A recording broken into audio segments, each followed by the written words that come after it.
Hello friends, எல்லாரும் எப்படி இருக்கீங்க? இன்னைக்கு நம்ம என்ன ஸ்டோரி பார்க்க போறோம்னா 2023 வெளியான ஒரு இந்தோனேஷியன் ஹாரர் ஃபிலிமை பற்றி தான் பார்க்க போகிறோம். இந்த கதை முழுக்க முழுக்க ரஹாயுவை சுற்றி தான் இருக்க போகுது. ரஹாயுடைய அப்பா வந்து ஒரு விச் கிராஃப்ட் ஷேமனாக இருப்பாப்ல, அதாவது பேய ஓட்டுறவங்களா. அவருடைய அப்பா வந்து ஒரு நாள் மர்மமான முறையில் கொலை பண்ணப்படுறாப்புல. அப்புறம் ரஹாயு அவளோட சித்தி தம்பி 3 பேருமே சேர்ந்து ஜெட்டிஸ்ன்ற ஒரு கிராமத்துக்கு போவாங்க. ஆனால் அந்த கிராமத்துக்கு போகிறப்ப தெரியாது ரஹாயுடைய வாழ்க்கையை புரட்டி போட போகிறது அந்த கிராமம்னு. அதுக்கப்புறம் ஜின்கள் பயங்கரமாக ரஹாயுவை அட்டாக் பண்ண ஆரம்பிக்கும். அதுலேருந்து ரஹாயு தப்பிச்சாலா இல்லையா, எதுக்காக ரஹாயோடைய அப்பாவை கொலை பண்ணணும், எண்ட் ஆஃப் த ஸ்டோரி என்ன, ரொம்பவே ஹாரிஃபிக்காகவும் இன்ட்ரெஸ்டிங்காகவும் இருக்கும். ஸோ வாங்க ஸ்டோரிக்குள் போகலாம். ஸ்டார்டிங் சீனில் ஒருத்தர் ப்ரே பண்ணிக்கிட்டு இருக்காப்ல. இவர் வேற யாரும் இல்லை, ரஹாயோடைய அப்பா தான். ப்ரே பண்ணி முடிச்சுட்டு தன்னோட பொண்ணான ரஹாயுவையும் எழுப்புறாப்ல. ரஹாயு தான் இந்த படத்தோட ஹீரோயின். அவளும் போயிட்டு ஃபேஸ் வாஷ் பண்ணிக்கிட்டு இருக்கா. அப்போது ஏதோ சத்தம் கேட்குது. ஆனால் அவள் அதை பெருசாக கண்டுக்கல. அதுக்கப்புறம் அங்கேருந்து கிளம்பி ஒரு ரூமுக்கு போகிறான். அங்கே அவள் சித்தியும் தம்பியும் தூங்கிக்கிட்டு இருக்காங்க. இவளும் ப்ரே பண்ணுறதுக்காக ப்ரேயரை ஸ்டார்ட் பண்ணுறா. திடீர்னு பின்னாடி ஒரு ஜின்னு வருது. ஆனால் அதை இவ கவனிக்காமல் அப்படியே ப்ரேயர் பண்ணிக்கிட்டே இருக்கா. அப்போது ஏதோ டப்பு டப்புன்னு சத்தம் கேட்குது. இவ அதை எதுவுமே கண்டுக்கல. இருந்தாலும் அந்த சத்தம் அதிகமாகிக்கிட்டே இருக்கும்போது இவ பதறி அடிச்சுட்டு வெளியில் போய் பார்க்குறா. பார்த்தோம்னா 2 கருப்பு கலர் முகமுடி போட்ட நிஞ்சாஸ் வந்து பயங்கரமாக இவளோட அப்பாவை அட்டாக் பண்ணிக்கிட்டு இருக்காங்க. இவ எவ்வளவோ தடுக்கணும்னு போறா. ஆனால் இவளை அங்கே இருக்க ஒருத்தன் வந்து பிடிச்சிடுறான். அதுக்கப்புறம் இன்னொருத்தன் இவ கண்ணு முன்னாடியே அவங்க அப்பாவை கொலை பண்ணிடுறான். இவ அந்த கோவத்தில் பக்கத்தில் இருக்கவன் காதை கடிச்சிடுறா. அதே நேரத்தில் அப்படியே இவளையும் அடிச்சு போட்டுடுறாங்க. இவன் மயக்கம் போட்டு விழுந்துடுறா. அப்படியே அவங்க அப்பா தலையை வெட்டி அந்த கேட்ல வச்சிடுறாங்க. அப்படியே அந்த சீனை கட் பண்ணோம்னா அந்த படத்தோட டைட்டில போட்டு ஆரம்பிக்கிறாங்க. ஆக்சுவலி அந்த இன்சிடென்ட் வந்து 1998 நடந்திருக்கும். அதுக்கப்புறம் 7 வருஷம் கழிச்சு 2005 ஜெட்டிஸ்ன்ற ஒரு கிராமத்தை காட்டுறாங்க. அங்கதான் நம்ம ஹீரோயினும் ஹீரோயினுடைய ஃபேமிலியும் வாழ்ந்துகிட்டு வராங்க. ஹீரோயின் வந்து ஒரு சின்ன துணி கடையில தான் வேலை பார்த்துக்கிட்டு இருக்கா. அந்த ஓனர் வந்து ஒரு வாரம் நான் பக்கத்து ஊருக்கு போறேன், நீ கடையை பார்த்துக்கோ அப்படின்னு சொல்லுவாப்ல. அந்த டயத்துல தான் ஹீரோயின் வந்து ராட்மேன்ன்ற ஒருத்தனை சந்திப்பாப்ல.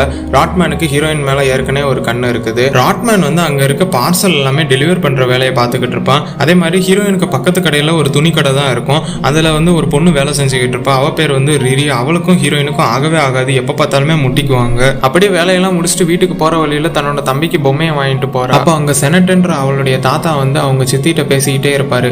இவ வந்து உள்ளே போகலாமா வேணாமான்னு யோசிச்சுக்கிட்டே இருப்பா. அதுக்கப்புறம் உள்ளேயும் போயிடுவா. போனதுக்கப்புறம் என்னம்மா வேலையெல்லாம் முடிஞ்சிருச்சுன்னு அவங்க தாத்தா கேட்டதுக்கப்புறம் எங்கள் நிலத்தில் அறுவடை பண்ண ஃபுட்டையும் கொஞ்சம் காசையும் உனக்காக கொடுத்துட்டு போக வந்தேன் அப்படின்னு சொல்லி கொடுப்பாப்புல. இவளும் சரின்னு சொல்லிட்டு அப்படியே தான் வாங்கி வச்சிருந்த அந்த விளையாட்டு பொம்மையை தம்பிகிட்ட கொடுப்பான். அப்போது தான் அவளுடைய தாத்தா சொல்லுவாப்புல, விளையாட்டு பொம்மையெல்லாம் அதிகமாக வாங்கி கொடுத்து பசங்களுக்கு எடுக்கக்கூடாதுன்னு சொன்னோன்னே இவளுக்கு ஒரு மாதிரி ஆயிடும். சரிவா மாடிக்கு போய் விளையாடலாம் அப்படின்னு சொல்லி தம்பியை கூட்டிகிட்டு போயிடுவா. ஆனால் இவ வந்து படிக்கட்டிலே நின்று அவங்க என்ன பேசுகிறாங்கன்னு கேட்டுக்கிட்டு இருப்பா. அதாவது அவங்க தாத்தா எதுக்கு வந்திருப்பாப்புலன்னா, இவங்க இப்போ இருக்கிற அந்த வீட்டை வந்து இறந்து போன அவங்க அப்பா வந்து விற்கிறதுக்காக சொல்லியிருப்பாப்புல. அதனால தான் நீங்கள் என் இடத்துக்கு வந்துருங்க, நான் உங்களை நல்லா பார்த்துக்கிறேன் அப்படின்னு கூட்டிகிட்டு போகிறதுக்காக தான் அவங்க தாத்தா வந்திருப்பாப்புல.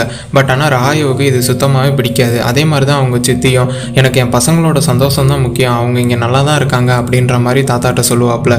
எல்லா முடிவையுமே நீங்கள் சின்ன பசங்கிட்ட எடுக்கக்கூடாது, சில முடிவை நம்ம தான் எடுக்கணும் அப்படின்னு சொல்கிற மாதிரி அவங்க தாத்தா ஒரு கராராக சொல்லுவாப்புல. அப்போ ரஹாயுவுக்கு பாஸ்டில் நடந்த ஒரு இன்சிடென்ட் வந்து ஞாபகத்துக்கு வரும். அதாவது இவங்க அப்பா இறந்த அந்த நாள் வந்து வெளியில் கூட்டமாக இருப்பாங்கல்ல. அப்போ இவ அட்டாக் பண்ண ஒருத்தன் வந்து ரஹாயோடைய தாத்தா கிட்ட பேசிக்கிட்டே இருப்பான். அப்போ தான் ரஹாயோவுக்கு சின்னதாக ஒரு டவுட் வரும். அப்படியே அந்த சீனை கட் பண்ணோம்னா நைட் ஆகுது. அந்த சின்ன தம்பி விளையாண்டுக்கிட்டு இருக்கான். அப்போது ஹீரோயின் வந்து பக்கத்து வீட்டுக்காரரை மீட் பண்ணுறதுக்காக போகிறாப்புல. அவர் பேர் வந்து சர்வோ. ஆனால் அவர் வீட்டில் இல்லை. அப்படியே அந்த சைடு போய்கிட்டு இருக்கும்போது அவள் கண்ணில் ஒரு பச்சை கலர் பாம்பு முத்திரை உள்ள ஒரு தடி கண்ணுக்கு தெரியுது. அதை பார்க்கும்போது அப்படியே அவளுக்கு ஒரு ஃப்ளாஷ்பேக் ஞாபகம் வருது. என்னென்னா அவங்க அப்பா வந்து அழுதுகிட்டே ஓடி வந்து பார்க்குறாங்க. ஒரு அம்மா இறந்து கிடக்குறாங்க. இவங்க தான் நம்ம ஹீரோயினுடைய அம்மா. அப்போது பக்கத்தில் இருக்க கண்ணாடி கோடில் இருந்து ஒரு சவுண்டு வரும். என்னன்னு சொல்லி அவங்க அப்பா ஓப்பன் பண்ணி பார்ப்பாங்க. அதுக்குள்ளே தான் நம்ம ஹீரோயின் வந்து அந்த பச்சை கலர் தடியை கையில் வச்சுக்கிட்டு இருப்பாங்க. அப்போ அந்த நேரத்துக்கு கரெக்டாக சர்வமும் அந்த இடத்துக்கு வந்துடுவாப்புல. அப்போது என்னம்மான்னு கேட்பாப்புல. அவள் அந்த தடியை பார்த்துக்கிட்டு இருக்கும்போது, இதை உங்கள் அப்பா எனக்காக பாதுகாப்புக்காக கொடுத்துட்டு போனது அப்படின்னு சொல்லுவாப்புல. இதை கேர்ஃபுல்லாக ஹேண்டில் பண்ணலன்னா உங்கள் அம்மா மாதிரி தான் இறந்து போகணும் அப்படின்ற மாதிரி சொல்லுவாப்புல. சரி இந்தாங்க உங்களுக்கு கொஞ்சம் ஃப்ரூட்ஸ் கொண்டு வந்தேன்னு கொடுத்துட்டு அவள் அங்கேருந்து கிளம்பிடுவா. அப்போ சர்வோ ஹீரோயினை ஒரு நிமிஷம் நிப்பாட்ட சொல்லிட்டு, நான் இந்த மாதிரி கேள்விப்பட்டேன், இந்த ஷாப் ஹவுஸ் எல்லாம் உங்கள் தாத்தா விற்க போகிறாருன்னு, எனக்கு தெரியும் உனக்கு உங்கள் தாத்தாவை பிடிக்காதுன்னு. அப்படி அதெல்லாம் விற்றுட்டாங்கன்னா இந்த மார்க்கெட் பின்னாடி இருக்க ஒரு ப்ரேயர் ஹவுஸ் உங்கள் அப்பா அந்த ஊருக்காக டொனேட் பண்ணாப்புல, அந்த ப்ரேயர் ஹவுஸில் கூட நீங்கள் தங்கிக்கலாம் அப்படின்ற மாதிரி அவர் சொல்கிறார். அப்படியே அந்த சீனை கட் பண்ணோம்னா ஹீரோயினும் பிரேயர் ரூமுக்கு போய்கிட்டு இருக்கா. போற வழியில அவ ஏதோ யோசிச்சுக்கிட்டே போய்கிட்டு இருக்கா. ஃபைனலா பிரேயர் ரூமையும் ரீச் பண்ணிட்டா. அங்க அவளுக்கு முன்னாடியே ஒருத்தர் பிரேயர் பண்ண போறாப்ல.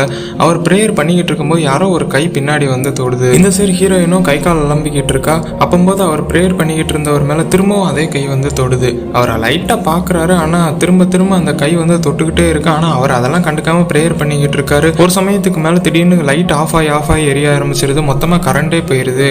ஹீரோயினும் அது என்னன்னு தெரியாம தெரியாம பார்த்துக்கிட்டு இருக்கான். அந்த டயத்துல அவர் ப்ரேயர் பண்ணும்போது அவருக்கு பின்னாடி ஏகப்பட்ட பேர் ப்ரேயர் பண்ற மாதிரி சவுண்டு வருது. அது எல்லாமே ஜின்கள் தான். அப்படியே மாற்றி மாற்றி அந்த சவுண்டு அதிகமாகிக்கிட்டே இருக்குதா. இவர் ஒரு கட்டத்துக்கு மேலே திரும்புறாரு, பதறி அடிச்சுக்கிட்டு அந்த இடத்த விட்டே ஓடி போயிடுறாப்புல.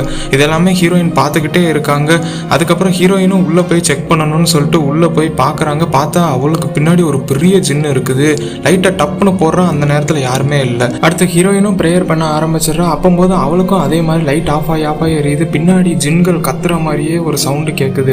இவ கண்ணை மூடிக்கிட்டு ப்ரேயர் பண்ணிக்கிட்டே தான் இருக்கிறா. ஆனால் ஒரு கட்டத்துக்கு மேலே திரும்பி பார்த்ததும் இவளுக்கு பின்னாடி ஏகப்பட்ட ஜின் இருக்கிறத பார்த்துட்டு அலறி அடிச்சுட்டு ஒரு கர்டைன் பின்னாடி போய் ஒளிஞ்சுக்கிறா. பார்த்தா ஒரு சின்ன வயசு பொண்ணு அந்த கர்டைன்ல இருந்து வெளியில வரா. இது வேற யாரும் இல்லை, நம்ம ஹீரோயின் தான். அவ சின்ன வயசுல நடந்த ஒரு இன்சிடென்ட் தான் அவளுக்கு ஞாபகத்துக்கு வருது. அவளும் அப்படியே புரியாத மாதிரி மாடிப்படி ஏறி பெய்கிட்டே இருக்கா. மேலே போய் பார்த்தோம்னா ஒருத்தர் கீழே படுத்திருக்காப்ல. அவங்க அப்பா வந்து ஏதோ ஒரு மந்திரம் சொல்லிக்கிட்டு இருக்காப்ல.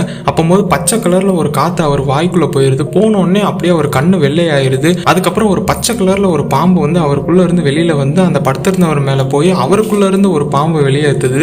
அந்த 2 பாம்பும் சண்டை போட்டு ஒரு பாம்பு அப்படியே வெடிச்சிருது. அதுக்கப்புறம் அந்த பச்சை கலர்ல இருக்க பாம்பு வந்து அப்படியே அந்த சின்ன பிள்ளையை நோக்கி போய்கிட்டே இருக்குது. அந்த சின்ன பொண்ணு வந்து அந்த பச்சை கலர் பாம்பை தொட போறா. அப்போது ரஹாயு வேணாம் தொடாத அப்படின்னு சொல்லி அவங்க அப்பா ஓடி வந்து அந்த பாம்பை பிடிக்கிறாப்புல. அது அப்படியே அந்த பச்சை கலர் தடியா மாறிடுது. அதை பார்த்ததுமே அந்த சின்ன பொண்ணு படியில கீழே இறங்கி ஓடி வர. அப்படியே இந்த சைடு கட் பண்ணணும்னு நம்ம ஹீரோயினும் அந்த பிரேயர் ரூமை விட்டு வெளியில வந்துடுறாங்க. அப்படியே அடுத்த நாள் காலையிலே ஆகுது. ஹீரோயினும் வழக்கம் போல அவ கடையில ஒர்க்கை பார்த்துக்கிட்டு இருப்பா. அப்போது ஹீரோயினுக்கு பக்கத்து கடையான ரிரி கடையில இருந்து 2 கஸ்டமர் இவ கடைக்கு வந்துருவாங்க. அப்போது அந்த ரிரி வந்து என்ன சொல்லுவானா, ஓ இவங்களையும் நீ வசியம் பண்ணிட்டியா அப்படின்னு சொன்னோன்னே அந்த 2 கஸ்டமரும் அங்கிருந்து கிளம்பிடுவாங்க. அப்புறம் ரிரி வந்து அவ கூட சண்டை போட ஆரம்பிச்சிருவா. நீ அந்த பேய் ஓட்டுறவனுடைய மக தானே, எல்லார்ட்டையும் இந்த மாதிரி தான் வசியம் பண்ணிட்டு இருப்பியான்னு சொன்னோன்னே அவளுக்கு ஒரு மாதிரி கோவம் வந்து கண்ணு வெள்ளையா மாதிரி அப்படியே அவளுக்குள்ள ஜின்னு வந்துடும். உடனே டப்புன்னு ரிரியோடைய கழுத்தை பிடிச்சி அப்படியே நெரிக்க ஆரம்பிச்சிருவா.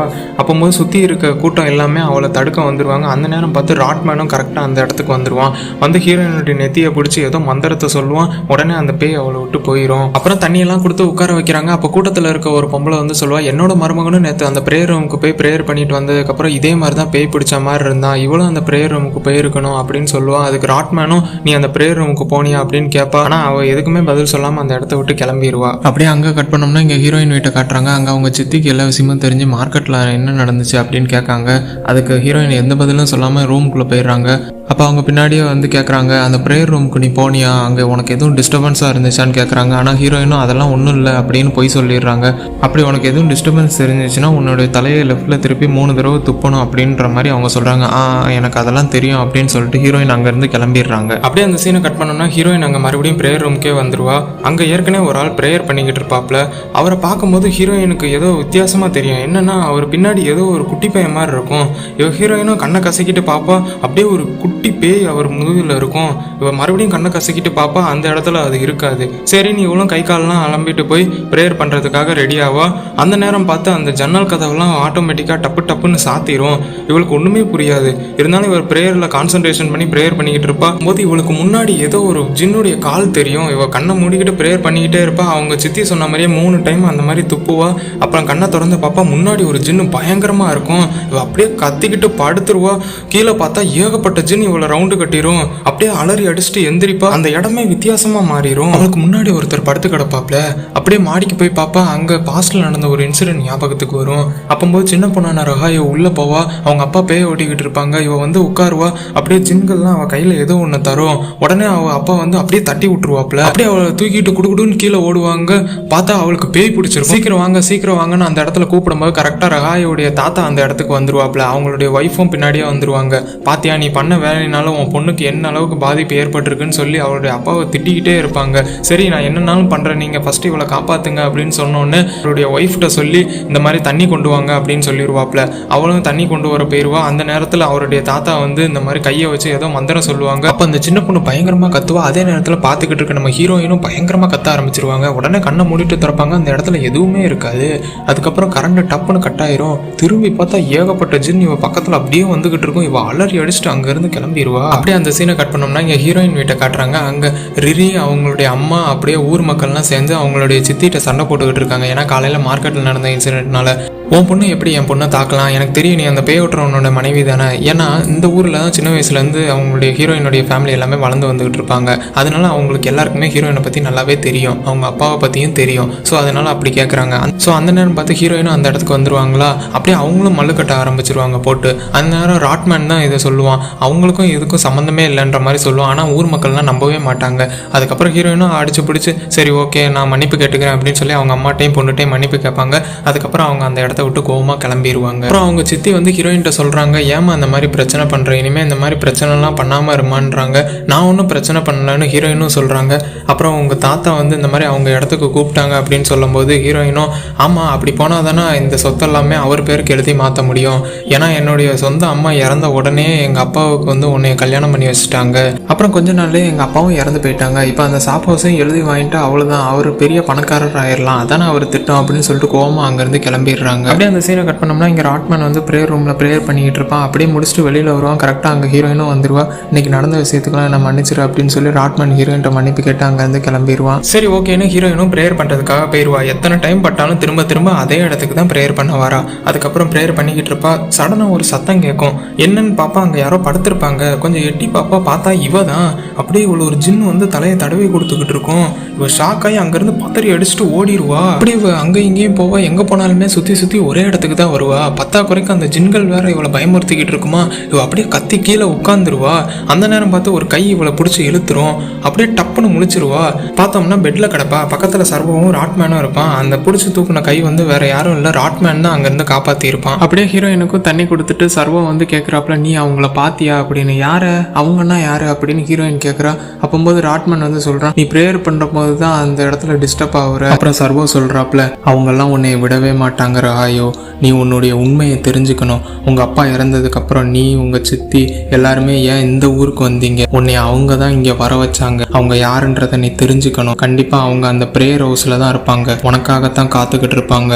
நீ மற்றவங்க நினைக்கிற மாதிரி சாதாரண பொண்ணு இல்லை ரஹாயோ. உன்னோட தாத்தா உன்னோட அப்பா அன்னைக்கே உனக்கு பேய் ஓட்டுனாங்க, ஆனா அது முழுமையா முடியல, ஏன்னு தெரிஞ்சுக்கணும்ல உனக்கு அப்படின்னு சர்வா சொன்ன எல்லாத்தையுமே பெட்ல உட்காந்து யோசிச்சுக்கிட்டே இருக்கா. அதுக்கப்புறம் தன்னோட தம்பியோட இருந்த போட்டோவை பார்த்து அப்படியே டெஸ்க்லேயே படுத்து தூங்கிடுறா. அப்போது ஒரு ஜின் வந்து அவ தலையை தடவி கொடுக்குது. டப்புன்னு முழிச்சு பார்த்துடுறா. பார்த்தா அது எல்லாமே கனவு. அவ கடையில தான் இருக்கா. அப்படியே உடனே வாமிட் பண்றா. அது கூட பச்சை கலர்ல இருக்குது. இவளுக்கு ஒண்ணுமே புரியல. அப்படியே வெளியில வந்து பாக்குறா. அவ பாக்குற ஒவ்வொரு கடையிலுமே வெள்ளை கலர்ல ஒரு உருவம் அப்படியே நின்றுகிட்டே இருக்குது. அதே மார்க்கெட்ல இந்த சைடு ரிரியுடைய அம்மா வந்து பூ வித்துக்கிட்டு இருக்காங்க. கஸ்டமர் ஆனா அவங்க அம்மாட்ட பூ வாங்காம பக்கத்து கடையான ஹீரோயினுடைய சித்தி கடையில போய் பூ வாங்குறாங்க.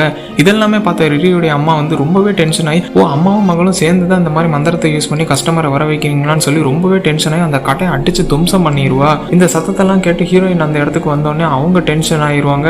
அப்படியே அவங்களுக்கு நடுவில் ஒரு பச்சை கலர்ல அந்த பாம்பு போகும். இந்த சைடு அடிச்சு போட்டு ரிரியுடைய அம்மா வந்துகிட்டு இருப்பாங்க. அப்படியே அவங்க நடக்க முடியாம பொத்துன்னு கீழே விழுந்துருவாங்க. என்னன்னு அங்க இருக்கவங்க எல்லாம் பார்க்கவங்க இவங்களும் காலுன்னு கத்திக்கிட்டு இருப்பாங்க.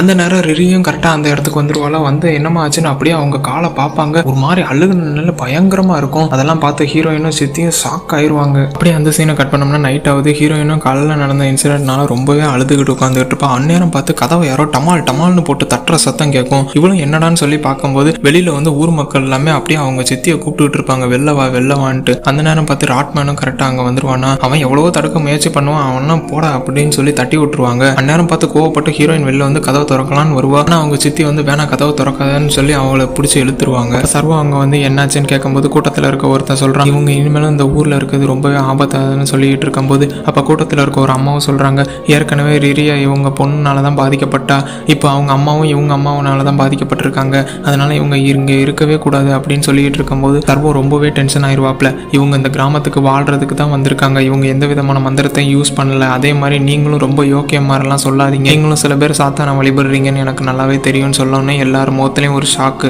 சரி ஓகே, இனிமே ஏதாவது ஒரு பிரச்சனை நடந்துச்சுன்னா அதுக்கு நீங்க தான் பொறுப்புன்னு சொல்லிட்டு கூட்டத்தில் இருக்க ஒருத்தன் சர்வோவை பார்த்து சொல்லிட்டு அங்கிருந்து எல்லாருமே கிளம்பிடுறாங்க. இந்த சைடு கதவுக்கு பின்னாடி ஹீரோயினோட சித்தியும் தம்பியும் ரொம்பவே அழுதுகிட்டு இருக்காங்க. இதெல்லாம் பார்த்த ஹீரோயின் கோவப்பட்டு மேலே மாடிக்கு போறாங்க. போனோடனே அவங்க கண்ணு அப்படியே கருப்பு கலர்ல மாறிடுது. அந்த நேரம் பார்த்து அந்த பச்சை கலர் பாம்பு கரெக்டா ரிரியோடைய அம்மா வீட்டுக்கு போகுது. அவங்க அம்மா படுத்திருக்காங்க. அப்படியே அவங்க மேல போய் ஒரே போட்டுருது. அவங்க அம்மா அங்கேயே க்ளோஸ். அதுக்கப்புறம் ரிரி வந்து பாக்குறா. அவங்க அம்மா இறந்த கடத்தை பார்த்து ரொம்ப கதறி அழுகுறா. அப்படியே வீட்டுக்கு வீட்டுக்கு வெளியில இருக்க குழாயெல்லாம் ஆட்டோமேட்டிக்கா ஒவ்வொன்றா ஓப்பன் ஆகி அதுல இருந்து ரத்தம் வந்துகிட்டு இருக்கு. அப்படியே அந்த சீனை கட் பண்ணோம்னா இங்க ஹீரோயின் வீட்டை காட்டுறாங்க. அவ்வளோ பெரிய பிரச்சனை நடந்திருக்கு, சும்மாவா இருப்பாங்க, ஏற்கனவே காண்டில் இருக்காங்க. எல்லாருமே ஹீரோயின் வீட்டுக்கு படையெடுத்து வந்துருவாங்க. அங்க சர்வமும் இருப்பாப்ல, ராட்மேனும் இருப்பாப்ல. அப்ப கூட்டத்தில் இருக்க ஒரு அம்மா சொல்லுவாங்க, இவங்க ஹஸ்பண்ட் தானே இந்த மாதிரி பேய் ஓட்டுற வேலையெல்லாம் பார்த்தாங்க, அதனால இவங்க தான் அந்த பிளாக் மேஜிக்கை யூஸ் பண்ணி இந்த மாதிரி அந்த பொண்ணை கொலை பண்ணியிருக்காங்க, அதனால இவங்களுக்கு கண்டிப்பா அந்த பனிஷ்மெண்ட்டை தந்தே ஆகணும் அப்படின்ற மாதிரி சொல்லும்போது சர்வா சொல்லுவாப்ல, அதுக்கு உங்ககிட்ட என்ன எவிடன்ஸ் இருக்கு, நீங்க போலீஸ்க்கா போறீங்க, இல்லைன்னா இவங்க தலையை எடுக்க முடியுமா, உங்க ஹஸ்பண்ட் தான் அந்த பேய் ஓட்டுற வேலையெல்லாம் பார்த்தாங்க, ஆனா அவரே இப்போ உயிரோடு இல்லை, இவங்களுக்கும் அந்த கொலைக்கும் எந்த சம்பந்தமும் கிடையாதுன்னு சர்வா எவ்வளவோ சொல்லி பார்ப்பாப்ல. ஆனா அந்த ஊர் மக்கள் கேட்கவே மாட்டாங்க. அதுக்கு ஹீரோயின் டென்ஷன் ஆகி, நாங்க தான் செய்யலன்னு சொல்றோம்ல, ஏன் எங்களை சும்மா தொந்தரவு பண்ணிக்கிட்டே இருக்கீங்கன்னு சொல்லி பக்கத்துல இருக்க பொருள் எல்லாம் தூக்கி அவங்க மேல வீச ஆரம்பிச்சிருவா. உடனே ராட்மேன் தான் வந்து தடுப்பா. அப்புறம் சர்வா சொல்லுவாப்ல, இதுக்கெல்லாம் ஒரே ஒரு தீர்வு தான் இருக்குது, இவங்க அந்த போகாங் சபதத்தை எடுக்கணும்னு சொல்லுவாப்ல. அப்போ ஹீரோயின் உடனே வந்து, நான் அந்த சபதத்தை எடுக்கிறேன், நான் எடுத்து இவங்களுக்கு நான் தப்பு பண்ணல அப்படின்றத ப்ரூவ் பண்ணி காட்டுறேன்னு சொல்லுவாப்ல. ஆனா கிராம மக்கள் அதை ஏத்துக்கவே மாட்டாங்க.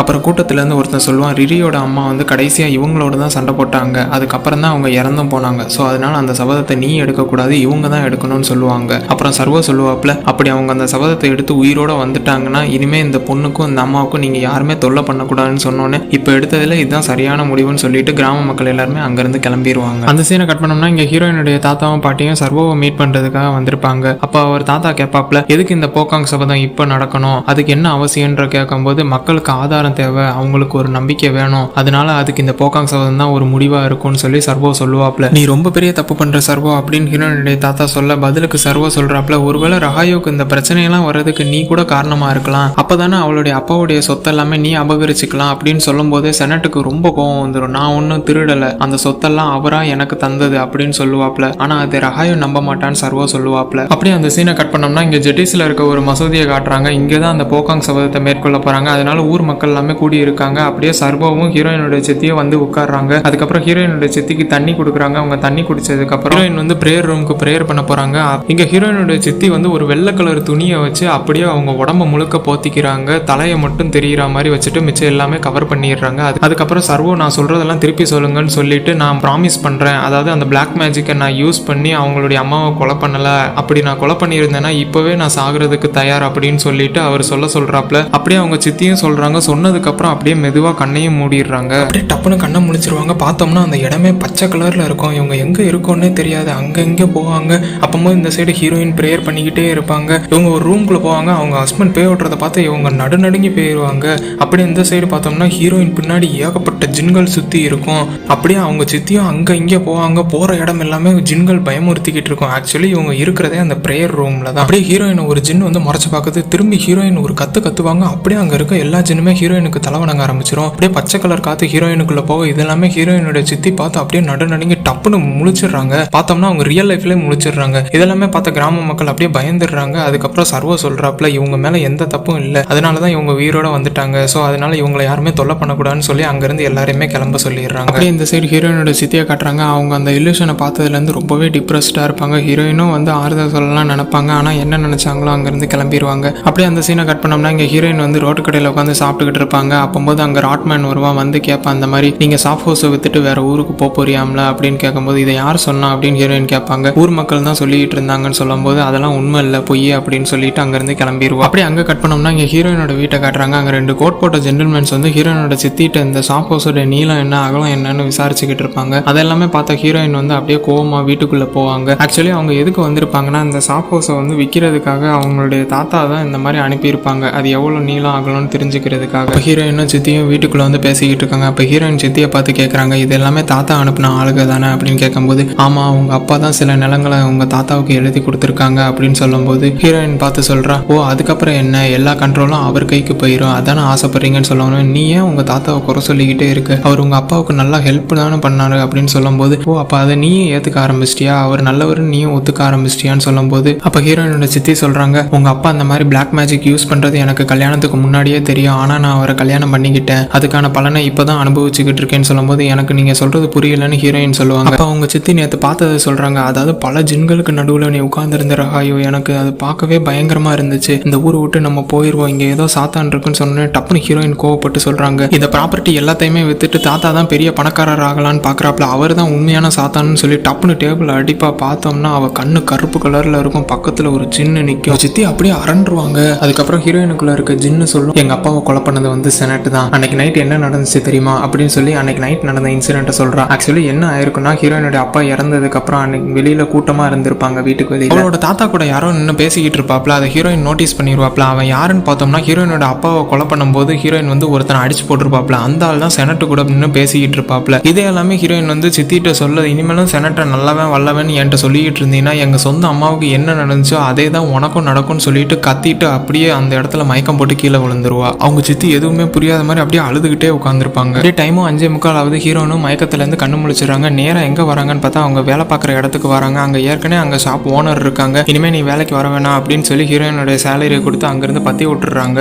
ஹீரோயினும் எவ்வளவோ சொல்லி பாக்குறாங்க. ஆனா அவங்க கேட்ட பாடு இல்ல. அப்படியே அழுதுகிட்டே எங்க போறாங்கன்னு பாத்தீங்கன்னா நேரம் அந்த பிரேயர் ரூமுக்கு போறாங்க. அப்படியே சுத்தி முத்தி பார்த்துட்டு மேல மாடிக்கு போறாங்க. மாடியில தான் அவங்களுடைய அப்பா அந்த பேய் ஓட்டுற சடங்கெல்லாம் பண்ணியிருப்பாங்க. அங்க உட்காந்துட்டு அவ பழசெல்லாம் நினைச்சு அழுதுகிட்டு இருக்கா. அப்போது ஒரு தலை உருண்டு வந்துருது. அந்த தலையில இருந்து அவ ரத்தத்தை எடுத்து அவ மூஞ்சில தேய்க்கிறா. அப்போது அவளுக்குள்ள அந்த பச்சை கலர்ல ஒரு காத்து உள்ள போகுது. அப்படியே அவ கண்ணு கருப்பாயி மறுபடியும் அந்த பச்சை கலர் பாம்பு வெளியில வந்து நேரா எங்க போகுதுன்னா அந்த ஷாப் ஓனரோட கடைக்கு போகுது. அங்க அந்த பாம்பை பார்த்துட்டு அவங்க பதறாங்க. பின்னாடி போறாங்க. ஆனா அந்த பாம்பு அவங்கள ஒரே போட்டு அவங்கள அந்த இடத்துல கொன்றுது. அதே நேரத்துல இங்க ஹீரோயின் வந்து அப்படியே மயக்கம் போட்டு கீழே விழுந்துடுறாங்க. அப்படியே அந்த சீனை கட் பண்ணோம்னா இங்க ஹீரோயினோட வீட்டை காட்டுறாங்க. அவங்க சித்தி அப்படியே பித்து பிடிச்ச மாதிரி கண்ணாடியா பார்த்துக்கிட்டு இருக்காங்க. அப்போது அவங்க பையன் வந்து அம்மா தண்ணி தாங்கம்மா அப்படின்னு கேட்டோன்னு சுயநினைவுக்கு வந்துட்டு சரி வாப்பா அப்படின்னு சொல்லி சேர்ல உட்கார வைக்காங்க. அப்போது அவங்களுக்கு பின்னாடி ஒரு பச்சை கலர் பாம்பு வருது. உடனே அவங்க பையனை கூட்டிட்டு அந்த ரூமை விட்டு வெளில போயிடுறாங்க. அதுக்கப்புறம் பாம்பு இருக்கான்னு சொல்லி பாக்குறாங்க. என்னமா ஆச்சு அப்படின்னு அந்த பையன் கேட்கறான். அப்போது திரும்பி பார்த்தா அந்த பையன் மேலதான் அந்த பாம்பு இருக்கு. உடனே அசையாத அப்படின்னு சொல்லிட்டு அந்த பாம்பை பிடிச்சி சும்மா அடின்னு அடிக்க ஆரம்பிக்கிறாங்க. இந்த சைடு ஹீரோயின் வந்து எந்திரிச்சு தடன்னு வீட்டுக்கு ஓடி வராங்க. அவங்களுக்கு பின்னாடி ஏகப்பட்ட ஜின்னு அவங்கள பாத்துக்கிட்டு இருக்கு. அவங்க அடிச்ச அடியில் அந்த பாம்பு செத்தே போயிருது. உடனே அந்த இடத்துக்கு ஹீரோயினும் வந்துடுறாங்க.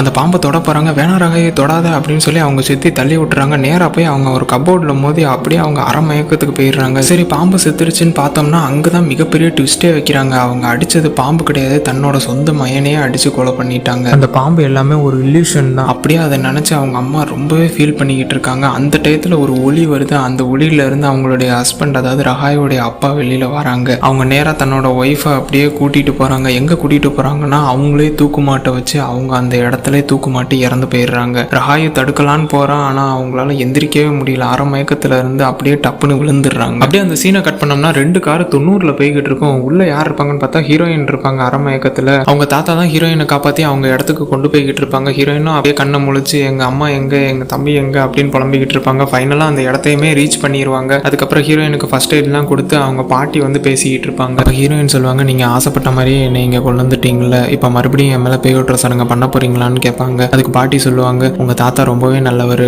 அவர் உன்னை எப்பயுமே காயப்படுத்த மாட்டாருன்னு சொல்லுவாங்க. அதுக்கு ஹீரோயின் ஆமா அவர் எங்க அப்பாவுடைய சொத்து மேலே தான் கண்ணா இருக்காருன்னு சொல்லும்போது பாட்டி கோவப்படுவாங்க. உங்க அப்பாவுடைய சொத்தெல்லாம் அவருக்கு தேவையே இல்லை, அவர் ஏற்கனவே பணக்காரராக தான் இருக்காரு, அவர் நிறைய ஸ்கூல்ஸையும் நிறைய ஃபெசிலிட்டிஸையும் இந்த கிராமத்துக்கு பண்ணியிருக்காரு, அவருக்கு உங்க அப்பாவுடைய பணம்லாம் தேவையே இல்லைன்னு சொல்லுவாங்க. அப்புறம் பாட்டி வந்து ஹீரோயினை கொஞ்சம் ரெஸ்டடா அப்படின்னு சொல்லி படுக்க வைப்பாங்க. அப்போது ஹீரோயின் கேட்பாங்க என்னுடைய அம்மாவையும் தம்பியும் எங்கன்ட்டு. ஆனா அவங்க எதுவுமே பதில் சொல்லாம அந்த இடத்த விட்டு கிளம்பிடுவாங்க. அவங்க 2 பேரும் நினைச்சு ஹீரோயின் ரொம்பவே அழுதுகிட்டு இருப்பாங்க. அந்த சைடு தாத்தாவும் பாட்டியும் பேசிக்கிட்டு இருப்பாங்க. அப்ப பாட்டி சொல்லுவாங்க நீங்க ரஹாயுவை கண்டிப்பா காப்பாத்தியே ஆகணும், அவளுக்கும் அந்த பிரேயர் ரோஸுக்கும் ஏதோ ஒரு சம்பந்தம் இருக்குது. ஏன்னா அவங்க அப்பா அந்த பிரேயர் ரோஸ்ல தான் எல்லா பேயோட்டுற சடங்குகளையும் பண்ணியிருக்காப்ல. ஸோ அது ஆத்மா உலகத்துக்கும் நம்ம உலகத்துக்கும் ஏதோ ஒரு கனெக்ஷன் ஏற்படுத்துற மாதிரி இருக்குது அப்படின்ற மாதிரி சொல்லிட்டு இருப்பாங்க. அன்னைக்கு நைட்டு ஹீரோயினோட இறந்து போன தம்பி வந்து அவங்க பாட்டிகிட்ட ஏதோ சொல்லிட்டு இருக்கான். உடனே அவங்க பாட்டி கனவுல இருந்து டப்புன்னு முழிச்சிடுறாங்க. உடனே செனட்டை எழுப்பி நீங்க நாளைக்கு காலையிலேயே அந்த பிரேயர் ரூமுக்கு போகணும், அங்க போய் அந்த பச்சை கலர் பாம்பு முத்திரையுள்ள அந்த தடியை நீங்க கண்டுபிடிக்கணும்னு சொல்றாங்க. அடுத்த நாள் காலையில செனட்டும் அவங்களுடைய ஸ்டூடெண்ட்ஸும் அந்த பிரேயர் ரூமுக்கு போய் அந்த பாம்பு தடியை தேடிட்டு இருக்காங்க. அப்படியே அந்த சீனை கட் பண்ணோம்னா ஹீரோயின் இங்க இறந்து போன அவங்க 2 பேர் சமாதி முன்னாடி உட்காந்து அழுதுகிட்டு இருக்காங்க. அவங்க பாட்டி எவ்வளவோ ஆறுதல் சொல்றாங்க. இதெல்லாம் எவன் தப்பு கிடையாது, நீ ஒன்றும் கொலை பண்ணல, இது உனக்குள்ள இருக்க ஆவிதான் பண்ணுச்சு, அதை நம்ம வெளியேற்றிடுவோம் அப்படின்னு சொல்லி எவ்வளவோ ஆறுதல் சொல்றாங்க. ஆனா ஹீரோயின் அழுதுகிட்டே இருக்காங்க. இங்க ஹீரோயினுடைய தாத்தா வந்து ரூஃப் டாப்ல ஏதோ வித்தியாசமா இருக்கிறத பார்த்துட்டு அது என்னன்னு சொல்லி ஸ்டூடெண்ட்ஸை பார்க்க சொல்லுவாரு. அவங்களும் ஏறி பார்ப்பாங்க. உள்ள ஏதோ வெள்ளை கலர் துணியில கட்டின மாதிரி இருக்கும். அது என்னன்னு இறக்கி பார்த்தோம்னா ஒரு மண்டபோடும் ஹீரோயினுடைய போட்டோவும் இருக்கும். அதை பார்த்து அவங்க தாத்தா ஷாக் ஆயிருவாப்ல. நேரா அங்கிருந்து கிளம்பி